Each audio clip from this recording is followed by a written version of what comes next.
Hello friends, आज के video में हम एक्सप्लोर करेंगे यूज लेआउट इफेक्ट हुक को।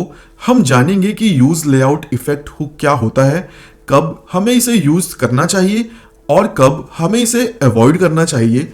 और हम ये भी जानेंगे कि ये use layout effect hook use effect hook से कैसे डिफरेंट है। सो विदाउट वेस्टिंग टाइम चलिए शुरू करते हैं। आज सबसे पहले हम एक प्रॉब्लम देखेंगे और उस प्रॉब्लम को सॉल्व करते करते हम एक्सप्लोर करेंगे यूज लेआउट इफेक्ट हुक को। सो यहाँ पर मेरे पास सिंपली एक ऐप कंपोनेंट है जिसमें हमारे पास दो स्टेट वेरिएबल्स हैं, काउंट और पैडिंग। नेक्स्ट हमारे पास सिंपली एक यूज इफेक्ट है और इस यूज इफेक्ट में मैंने सिंपली वाइल लूप का यूज करके एक 400 ms का डिले ऐड किया है सो दैट मैं अपनी प्रॉब्लम को रेप्लिकेट कर सकूं और आपके सामने अच्छे से प्रेजेंट कर सकूं। नेक्स्ट मैं सिंपली सेट पैडिंग मेथड को कॉल कर रहा हूं और अपनी पैडिंग स्टेट को अपडेट कर रहा हूं। और ये जो यूज इफेक्ट है, इस यूज इफेक्ट को मैं हर काउंट स्टेट चेंज पे कॉल कर रहा हूं बिकॉज मैंने डिपेंडेंसी एरे में काउंट स्टेट को पास किया है। सो ये इफेक्ट हमेशा रन होगा जब जब मेरा ये काउंट स्टेट चेंज होगा। नेक्स्ट मेरे पास सिंपली एक हैंडल क्लिक फंक्शन है। इस फंक्शन में मैं सिंपली अपने काउंट स्टेट को अपडेट कर रहा हूँ। नेक्स्ट हमारे पास एक h4 टैग है जिसमें सिंपली मैंने काउंट स्टेट को UI पे ऐड किया है। नेक्स्ट मेरे पास एक h1 टैग है। इस h1 टैग की स्टाइलिंग में चेंज कर रहा हूं। मैं सिंपली पैडिंग टॉप को अपडेट कर रहा हूं अपने स्टेट वेरिएबल का यूज करके सो दैट जब भी मेरा काउंट स्टेट चेंज हो मेरी पैडिंग बाई 30 इंक्रीज हो जाए। नेक्स्ट मेरे पास सिंपली एक बटन है जिसके क्लिक पे मैंने हैंडल क्लिक फंक्शन को कॉल किया है। अभी अगर मैं ब्राउजर में जाके अपनी इस बटन पे क्लिक करूं तो आप देखोगे स्टेट चेंज हो रही है, मेरा नंबर अपडेट हो रहा है और मेरा टेक्स्ट भी नीचे मूव हो रहा है। बट यहाँ पर एक प्रॉब्लम है, मेरा ये नंबर पहले अपडेट हो जा रहा है और मेरा ये टेक्स्ट बाद में नीचे शिफ्ट हो रहा है। अभी अगर मैं क्लिक करूं तो आप इस बिहेवियर को ध्यान से देखना, मेरी स्टेट काउंट स्टेट पहले चेंज हो जाती है और मेरा टेक्स्ट बाद में नीचे आता है। अभी अगर मैं ब्राउजर को रिफ्रेश करूं तो आप देखोगे कि एक डिले के बाद मेरा ये यूज लेआउट इफेक्ट थोड़ा नीचे शिफ्ट होता है। मैं अगेन ब्राउजर को रिफ्रेश करता हूं और ये अगेन नीचे थोड़े डिले के बाद शिफ्ट हो रहा है। अभी अगर मैं इस बटन पे क्लिक करूं इशू को दोबारा दिखाने के लिए तो आप देखोगे स्टेट चेंज हो रही है काउंट की पहले और टेक्स्ट नीचे शिफ्ट हो रहा है बाद में। मैं एक दो बार और क्लिक कर देता हूं। सो यहाँ पर हमें एक फ्लिकरिंग देखने को मिल रही है और इसी फ्लिकरिंग इशू को रिजॉल्व करने के लिए रिएक्ट टीम ने इंट्रोड्यूस किया है यूज लेआउट इफेक्ट को। सो जब भी हम एक स्टेट वेरिएबल को चेंज करते हैं रिएक्ट कुछ सीरीज ऑफ स्टेप्स को परफॉर्म करता है। सबसे पहले हम उन सीरीज ऑफ स्टेप्स को देखेंगे कि वो क्या हैं और जब हम यूज इफेक्ट को इंट्रोड्यूस करते हैं तो उन सीरीज ऑफ स्टेप्स में क्या चेंज आते हैं और फिर हम देखेंगे जब हम यूज लेआउट इफेक्ट को इंट्रोड्यूस करते हैं तो उन सीरीज ऑफ स्टेप्स में क्या चेंज आते हैं। सो यहाँ पर सिंपली मेरे पास एक काउंट स्टेट है जिसे मैं अपडेट कर रहा हूँ हैंडल क्लिक फंक्शन के अंदर और यहाँ पर हम सिंपली वो टाइमलाइन देखेंगे जो जो चीज़ें होती हैं जब हम एक स्टेट को अपडेट करते हैं। सो जैसे ही मैं अपनी किसी स्टेट को अपडेट करता हूँ रिएक्ट मेरे कंपोनेंट को सिंपली दोबारा कॉल करता है विथ अपडेटेड वैल्यूज और डिफिंग एल्गोरिथम का यूज करके रिएक्ट सिंपली डिफरेंसेस को फाइंड आउट करता है और उसके बाद लेआउट का रिकैलकुलेशन होता है और बेस्ड ऑन दैट हमारा UI अपडेट होता है। अभी अगर मैं इस प्रोसेस में कोई यूज इफेक्ट ऐड कर दूं विद सम डिपेंडेंसी, अभी डिपेंडेंसी एरे में मैं काउंट स्टेट को ऐड कर देता हूं।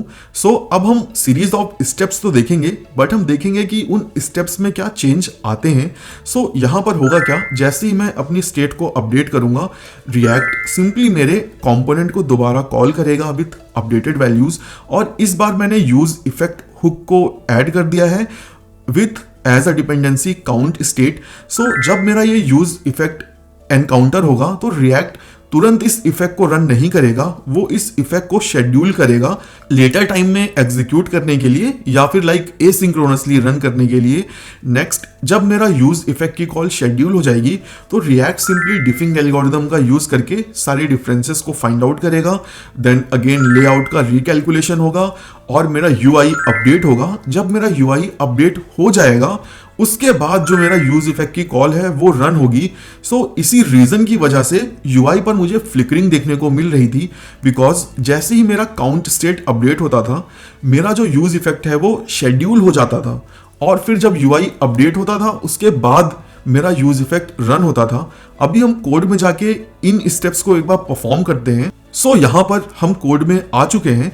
यहाँ पर जैसे ही मैं हैंडल क्लिक फंक्शन में सिंपली सेट काउंट फंक्शन को कॉल करता हूँ, मेरा ये ऐप कंपोनेंट दोबारा कॉल होगा, और ये जो यूज इफेक्ट है ये इमीडिएटली रन नहीं होगा, ये शेड्यूल हो जाएगा। और जब मेरा ये डॉम वापस से रीरेंडर हो जाएगा यूआई पे, उसके बाद मेरा ये यूज इफेक्ट रन होगा। इसी रीजन की वजह से जब मैं बटन पे क्लिक करता हूँ मेरा काउंट स्टेट इमीडिएटली चेंज हो जा रहा है, बट मेरा टेक्स्ट कुछ डिले के बाद नीचे शिफ्ट हो रहा है। अभी हम देखते हैं अगर मैं यूज लेआउट इफेक्ट को इंट्रोड्यूस कर दूं तब क्या होगा। सो उसके लिए मैं सिंपली यूज इफेक्ट को रिप्लेस कर देता हूं यूज लेआउट इफेक्ट से, और यहां पर भी मैं सिंपली यूज लेआउट इफेक्ट कर देता हूं। अभी मैं इस कोड को सेव करता हूं और ब्राउजर को रिफ्रेश करता हूं। अभी अगर मैं इस बटन पे क्लिक करूंगा तो आप देखोगे जो मेरा नंबर है वो और जो मेरा टेक्स्ट है वो साथ साथ चेंज हो रहे हैं। यहाँ पर जो फ्लिकरिंग थी वो फ्लिकरिंग यहाँ पर नहीं हो रही है। सो ये फ्लिकरिंग नहीं हो रही है, इसका रीज़न ये है कि रिएक्ट यूज लेआउट इफेक्ट को शेड्यूल करता है बट उसे डिफरेंटली कॉल करता है, लाइक अपने टाइमलाइन में एक डिफरेंट पोजीशन में। सो अब हम देखते हैं यूज लेआउट इफेक्ट के साथ रिएक्ट की टाइमलाइन कैसे रन करती है। सो यहाँ पर मैंने यूज इफेक्ट को रिप्लेस कर दिया है यूज लेआउट इफेक्ट से। अभी जब भी मैं अपनी स्टेट को अपडेट करूंगा मेरा कंपोनेंट दोबारा कॉल होगा विथ अपडेटेड वैल्यूज, और जो भी कोड मैंने यूज लेआउट इफेक्ट में लिखा होगा वो शेड्यूल हो जाएगा रन होने के लिए, और फिर रिएक्ट सिंपली डिफिंग एल्गोरिदम का यूज करके डिफरेंसेस को फाइंड आउट करेगा, लेआउट का रिकैलकुलेशन होगा, और यहां पर यूआई अपडेट होने से पहले रिएक्ट यूज लेआउट इफेक्ट की जो सारी कॉल्स शेड्यूल पड़ी हैं उनको एग्जीक्यूट करेगा सिंक्रोनसली। यहां पे आप सिंक्रोनसली वर्ड को ध्यान दीजिएगा। सिंक्रोनसली का मतलब है जब तक मेरा यूज लेआउट इफेक्ट की कॉल फिनिश नहीं हो जाएगी रिएक्ट यूआई को रीरेंडर नहीं करेगा। सो अगर आपने यूज लेआउट इफेक्ट में कोई हैवी कैलकुलेशन कर दी तो उसकी वजह से यूआई सफ़र करेगा, बिकॉज जब तक वो कोड एग्जीक्यूट नहीं हो जाता रिएक्ट यूआई को अपडेट नहीं करेगा।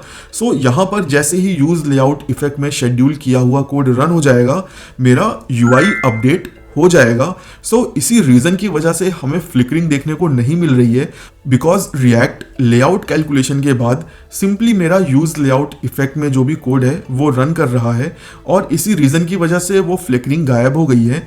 अभी अगर मैं यूज लेआउट इफेक्ट और यूज इफेक्ट का ऑर्डर ऑफ एग्जीक्यूशन देखूं तो use layout effect use effect से पहले कॉल होता है। सो एग्जीक्यूशन ऑर्डर कंफर्म करने के लिए मैं सिंपली अपने कोड में एक यूज इफेक्ट ऐड कर देता हूँ। ये अभी के लिए मैं सिंपली एम्प्टी डिपेंडेंसी के साथ ऐड कर देता हूँ और इसमें एक कंसोल ऐड कर देता हूँ, console.log यूज इफेक्ट। और सिमिलरली ये जो कंसोल स्टेटमेंट है इसे मैं यूज लेआउट इफेक्ट में ऐड कर देता हूँ और इसको मैं अंडू करके फिक्स कर देता हूँ एरर। अभी अगर मैं अपना कंसोल पैनल ओपन करूँ, सिंपली मैं यहाँ पे कंसोल पैनल ओपन कर लेता हूँ और कंसोल को क्लियर करते हैं, ब्राउज़र को रिफ्रेश करते हैं, और यहाँ पर अभी मैं अगर कंसोल में ऑर्डर ऑफ एग्जीक्यूशन देखूँ तो आप देखोगे यूज़ लेआउट इफेक्ट पहले कॉल हुआ है, बिकॉज जो मैंने सीरीज ऑफ स्टेप्स बताए थे उसमें लेआउट कैलकुलेशन के बाद यूज़ लेआउट इफेक्ट का कोड रन होता है। यूज इफेक्ट के केस में जब यूआई अपडेट हो जाता है तब यूज इफेक्ट का कोड रन होता है। सो जब भी आप यूज लेआउट इफेक्ट यूज करो आप मेक श्योर कर लो कि आप सिंपली कोई हैवी कैलकुलेशन नहीं कर रहे हो, अदरवाइज आपकी एप्लीकेशन में थोड़े परफॉर्मेंस इंपैक्ट देखने को मिल सकते हैं। और अब हम बात कर लेते हैं कि कब हमें यूज लेआउट इफेक्ट को प्रेफरेंस देनी चाहिए। सो कभी भी अगर आपको ऐसा कोई फ्लिकरिंग का इशू देखने को मिले जहां पे आप एक स्टेट के चेंज पे कुछ डेटा या यूआई अपडेट कर रहे हो, सो आप वहां पर यूज लेआउट इफेक्ट को प्रेफर कर सकते हो। बट अगेन जब भी आप यूज लेआउट इफेक्ट को यूज करो, आप एक बार सोचो कि क्या आप उस कोड को रिफैक्टर करके यूज इफेक्ट में कन्वर्ट कर सकते हो क्या। बिकॉज अगेन जैसा मैंने बोला कि यूज लेआउट इफेक्ट में जो भी कोड हम लिखते हैं वो सिंक्रोनसली रन होते हैं। सो कहीं हम एक्सीडेंटली कोई लॉन्ग रनिंग टास्क ना वहाँ पे ऐड कर दें, उस वजह से फिर हमारी एप्लीकेशन सफ़र करेगी। और यूज लेआउट इफेक्ट का जो सिग्नेचर होता है वो एग्जैक्टली सेम होता है यूज इफेक्ट के जैसे। सो मैं एक और इम्पॉर्टेंट चीज़ आपके साथ शेयर करना चाहता हूँ।